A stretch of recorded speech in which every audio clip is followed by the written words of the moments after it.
예, 그럼 시작하겠습니다. 예, 너무 오래 지체된 것 같아서, 다른 여러 인사 말씀을 좀 생략하고요. 바로 본론으로 넘어가도록 하겠습니다.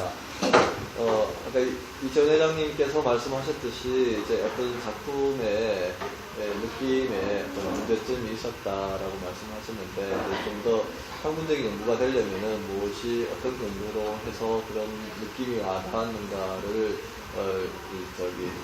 얘기해야 되는 것이죠.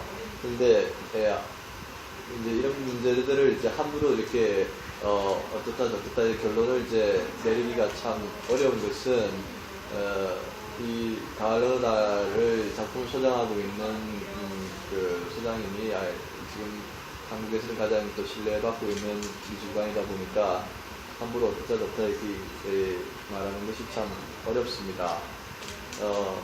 그러나, 우리, 그, 국립현대미술관 학예사이신 박수진 선생님이, 그 이인선 기념사 앞에 도록에서도, 작품이 이제 많이 분실되었고, 작품을 실견하기가 극히 제한적이고, 또, 사후 서명된 작품들과 이작들이 있어 진입하기 어려움이 따른다라고, 이미 벌써, 인성 작품들에 대한 문제점을 이번 기념사업을 하면서 출간한 도록에 그렇게 이제 말씀을 하셨어요. 그리고 이런 논의가 사실은 참 위험하다라는 말씀도 국립대학교 모 교수님께서 참 자문을 해주시기도 했습니다. 그래서 제가 그러면 이제 어디까지 얘기를 해야 되고 어떤 방식으로 얘기를 해야 되는가에 대해서 고민 끝에 이제 서로 논란이 이 토의가 있고 난 다음에도 최대한 합리적인 방법으로 논의를 지속하기 위해서는 어떤 적정선상이 필요하겠다. 그래서 제목을 가을 날 복원 과정에서 발생한 형태나 색감의 변형에 대한 문제 제기로 어떤 기획을 짓기로 했습니다. 사실 그 전시 어떤 유명한 작품, 동서양을 막론하고요.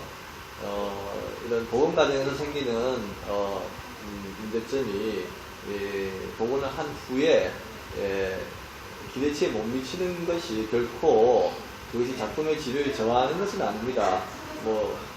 최후의 만찬 같은 경우도 많이 손을 댔기 때문에 문제제기가 있었죠. 그렇지만은 그런 경우를 통해서 우리가 오히려 천재에 대한 어떤 작품에 대한 재능을 다시 상기하는 그런 결과를 가져왔습니다. 그래서 앞으로 이런 논의는 어떤 특정 미술관에서 해야 되는 것이 물론 그 소장하고 있는 미술관에서 해야겠지요. 그러나 문화예술에 관심이 있는 모든 분들이 관심을 가지고 또 그런 것을 지속해서 토의하는 것이 합당하다. 또 그것이 또 문화예술인들이 해야 할 일이다라고 봅니다. 자, 그럼 본론으로 넘어가서 복원 과정에서 어떤 문제점이 있었는가를 우리가 예전에 사진들과 흑백 사진들과 또 90년대 또 근전에 72년도에 출판한 사진들을 통해서 그리고 현재 2012년에 도록에 실린 사진들을 비교하면서 어떤 문제점이 있는지 한번 살펴보도록 하겠습니다. 자, 먼저 가을 어느 날은 인성 하백 본청 생략하기로 했습니다. 인성과 함께 찍은 가을 어느 날이 있고요. 그 다음에 엽서로 같은 해에 출판된 엽서가 있습니다. 근데 여기서 많은 부분이 다릅니다. 이제 이런 컬러하고요. 이렇게 다르지요. 근데 뭐가 다르냐 하면 각각 보는 눈이 다르고 감성이 다르고 내 구조가 다르기 때문에 저마다 다르다는 표현을 동의하시는 분도 있을 수 있고 동의하지 않는 분도 있을 수 있습니다. 그래서 객관적인 잣대가 뭐냐라는 것입니다. 일단 크게는 이 컬러 사진끼리도 비교를 해보면 느낌이 다르다는 것을 알 수가 있습니다. 자, 이 사진은 호암미술관에 있는 것인데요. 90년대 발표된 것이고 이건 72년에 프린트된 겁니다. 근데 이 두 개는 거의 유사한데 이 작품은 지금 2012년 이인선 100주년 기념 전시 도록에 실린 컬러 사진입니다. 지금 여러분들이 보고 계시는 이 액자 사진에 있는 것하고 동일한 것이지요. 자, 그렇게 왜 이렇게 이 사진과, 자 그러면 비교를 저기 있는 액자 사진과 비교를 해보겠습니다. 왜 느낌이 저렇게 다를까요? 라는 것이지요. 네, 그래서 이 사이에 72년과 2012년, 40년 사이에 어떤 일이 있었나 하면은 95년에 김수삼 씨가 한번 복원을 거쳤습니다. 예, 복원을 거쳤는데, 예, 그분 말씀이, 김수삼 씨랑 제가 통화를 해보기도 하고 만나보기도 했습니다. 그분 말씀이 자기가 복원하기 이전에 72년에 이 서울에서 전시하는 그 시점에 누군가가 화가들에 의해서 이 그림이 이미 손봐져 나왔다는 것이지요. 그것은 김수삼 씨 말에 의하면 최순원 선생님께서 그렇게 말씀을 하셨다고 합니다. 그리고 그런 기록을 봤다고 하는데 제가 그 기록이 어디 있는지 잘 모르겠습니다. 그렇지만 제가 통한 기록에 의하면 김수삼 씨가 자기가 복원하기 이전에 분명히 다른 사람이 이미 손을 댔다는 것이죠. 그러면 다시 말해서 1972년에 서울화랑의 전시도록이 실리기 때에도 누군가에서 손이 갔다는 겁니다.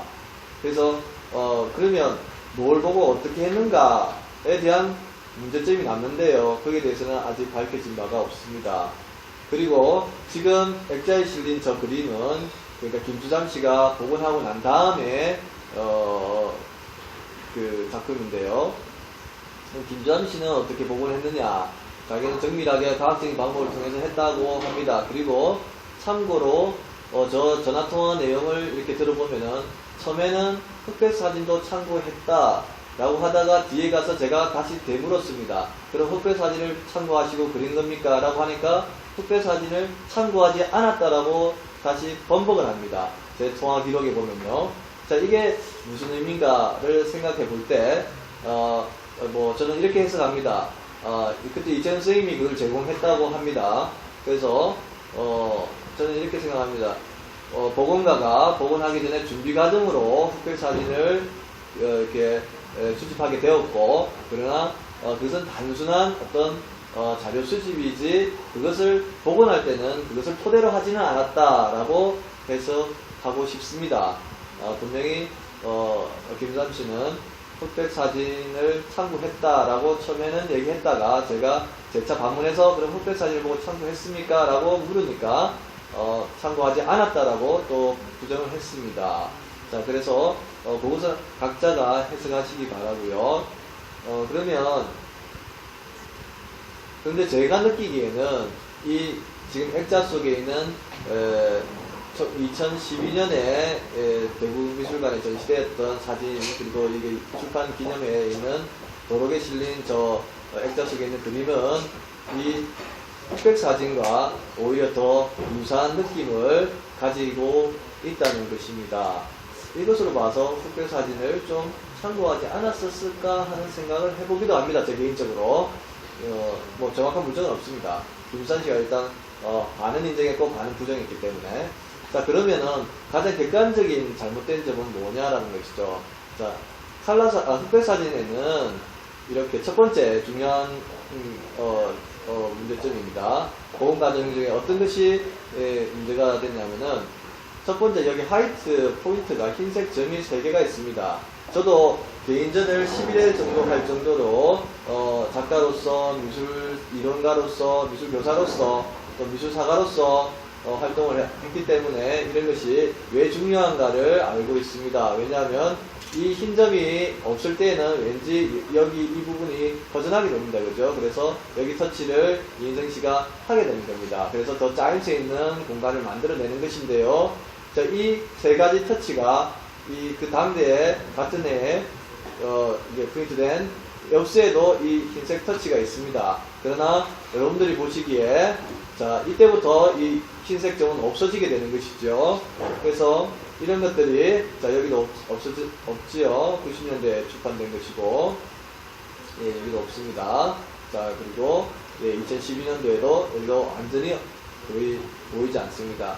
자, 이런 것은 누가 놓쳤을까 하는 것이지요. 그래서, 복원가가 놓쳤을 가능성이 매우 높든지 아니면 이 흑백 사진의 현상 정도가 나빴다고 얘기할 수밖에 없는 것인데요. 그러나 이 두 개의 사진 속에는 분명히 하나는 엽서고 하나는 인성 아틀리에에서 찍은 뒤쪽 배경에 있는 것인데 존재한다는 것이죠. 이런 문제점이 복원 과정에서 누락되었다라고 말하고 싶습니다.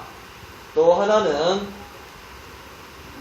지금 이것은 이쪽은 엽서입니다. 엽서 사진인데요.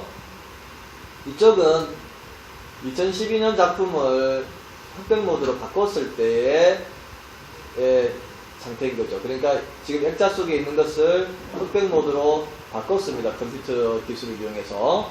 근데 보시면은 여기에 있는 이 부분에 보십시오. 여기 나뭇잎의 형태도 물론 굉장히 차이가 납니다. 이렇게 합계된 것이 이것인데요. 지금 보시면 여기 굉장히 심플한 이런 형태를 갖고 있는데 여기는 커브가 져 있고 좀 복잡 다양합니다. 자, 이런 것은 보는 이에 따라서 물론 달라질 수 있겠는데요. 뭐 예를 들면 여기에는 이런 터치들이 있지만 여기 흰색 터치가 더 있지요. 자, 이런 식으로 어떤 복원 과정에서 어떤 제대로 재현내지 못한 그런 형태들이 있습니다. 가장 큰 것은 무엇인가 하면은 이 나뭇잎의 색감이라는 것이죠.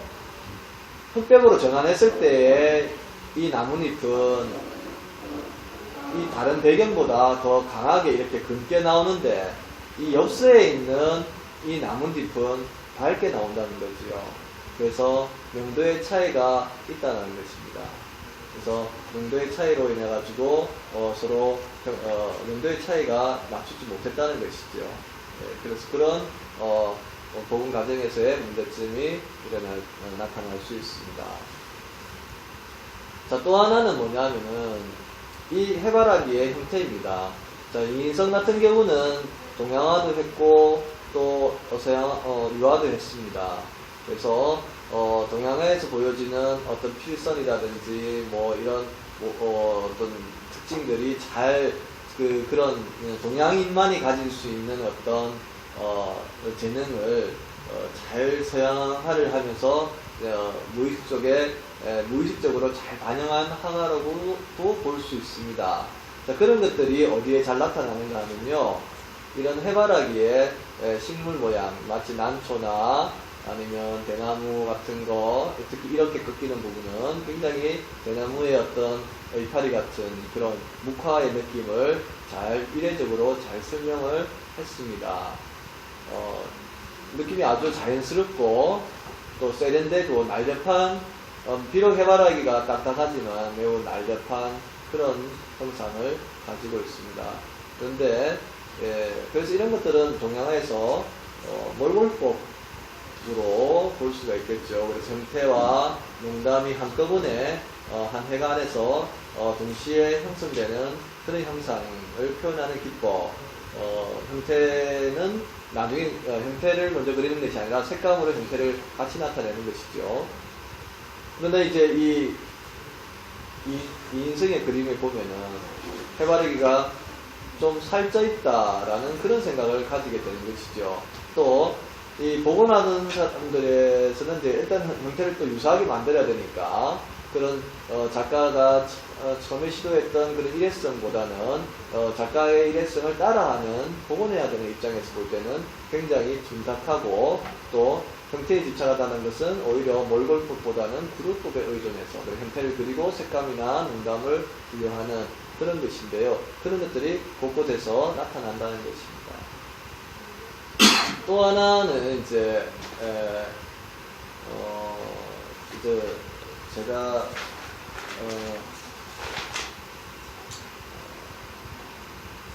또 이 색감이 있지 않습니까? 인성의 초기 작품은 우리 여러분들 보듯이 그 당시에는 초기인데요. 이렇게 이제 뭐 경주의 산곡에서라든가 다른 뭐 뒤에 보면 이런 숫자나 유화 같은 거 보면은 붉은색이 굉장히 강렬한 색채를 씁니다. 그 반대로 좀 40년 넘어가면 해당화처럼 저렇게 색감이 좀 붉은색이 좀 이렇게 좀 완화된 그런 느낌인데요. 가을 어느 날은 지금 다른 것과 비교해서, 동시대의 다른 것과 비교해서, 너무 색감이, 좀, 뭐랄까, 좀, 지금 강하지 않다, 붉은색이. 이제 그러니까 인생은, 조선의 항토색을 이제 표현하기 위해서 강한 어떤 짙은 브라운 내지는 진홍색 뭐 이런 쪽으로 어떻게 관념적으로 사용했다고 볼 수 있는데요. 이제 좀 그런 것들이 이 가을 어느 날에서는 잘 드러나지 않는다라는 것입니다.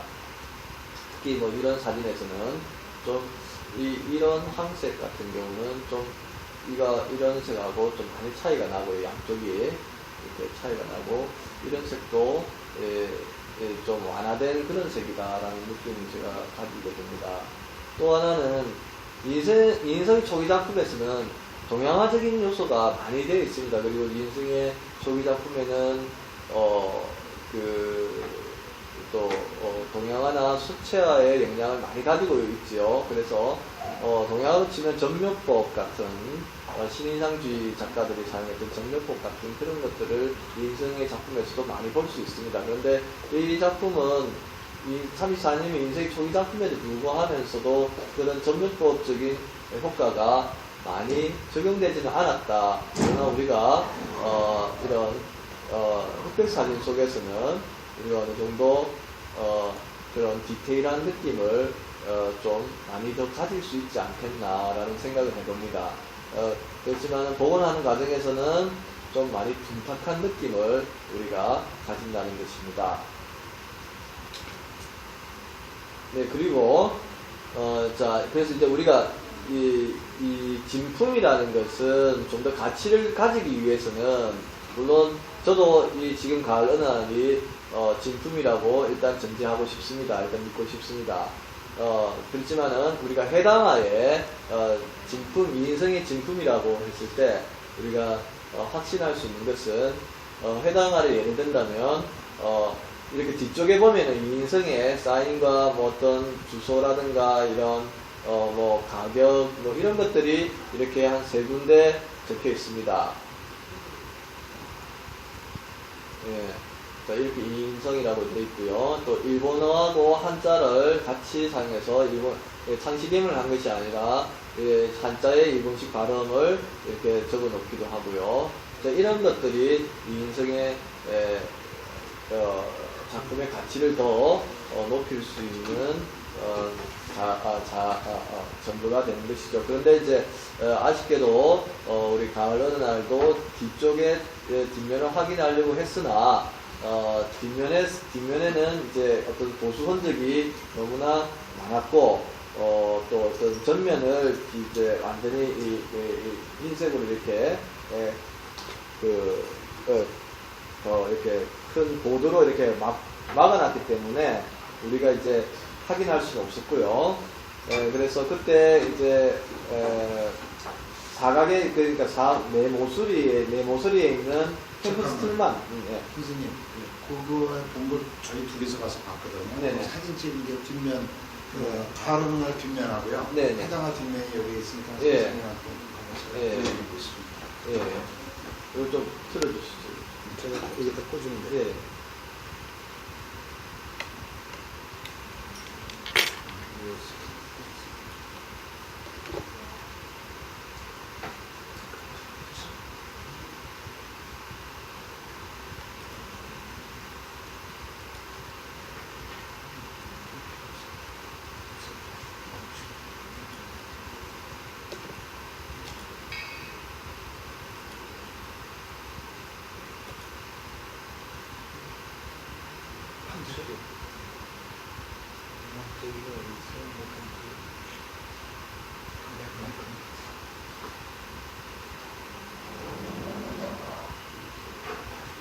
아무거나 하나 보면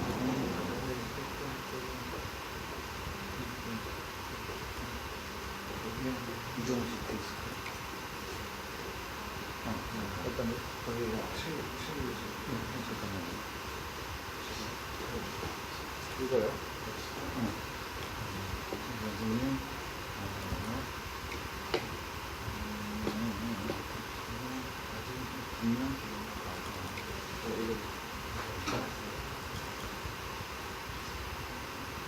이거 이게 가을 어느 날 뒷면이에요.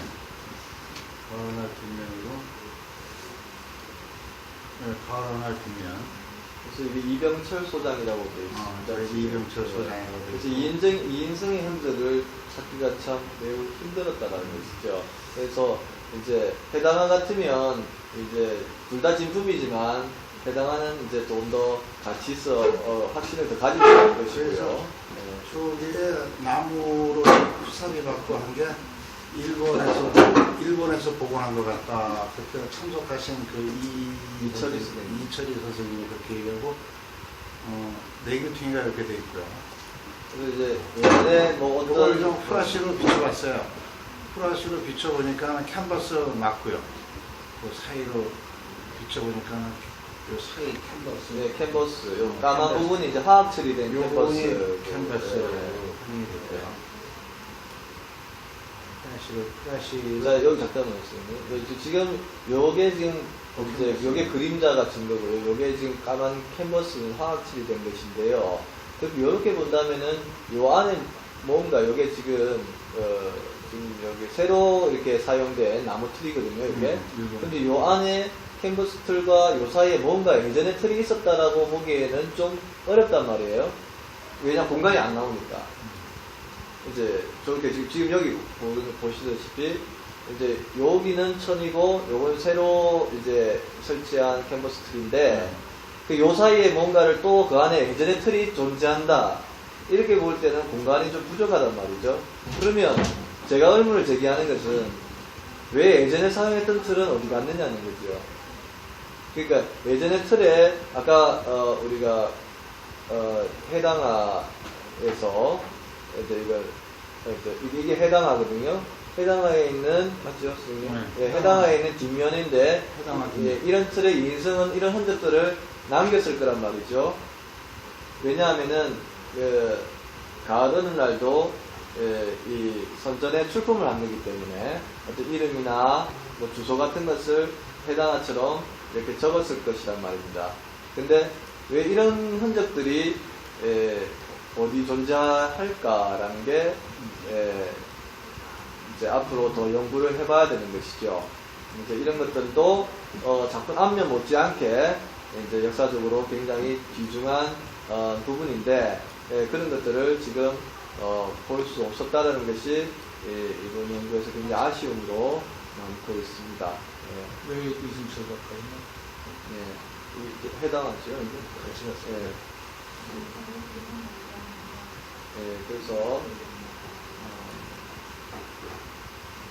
앞으로 이제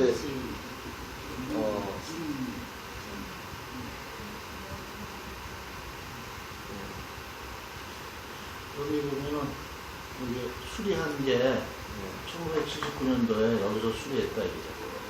79년도에.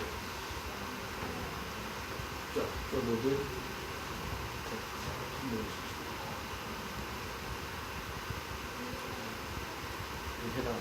해당하. 해당하죠. 79년도에 일본 가서 수리한 거예요.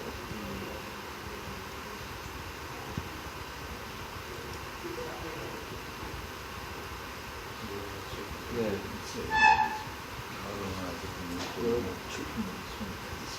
그렇지. 제가 말씀드린 것은 이제 가을 어느 날도 본인이 이제 인생이 출품했을 때면 이제 이런 것들이 이제 더 연구되어져야 된다라는 것이고 이제 가을 어느 날이 더 많은 가치를 가지기 위해서는 해당과 같이 이 인생의 친필 확인도 필요하다.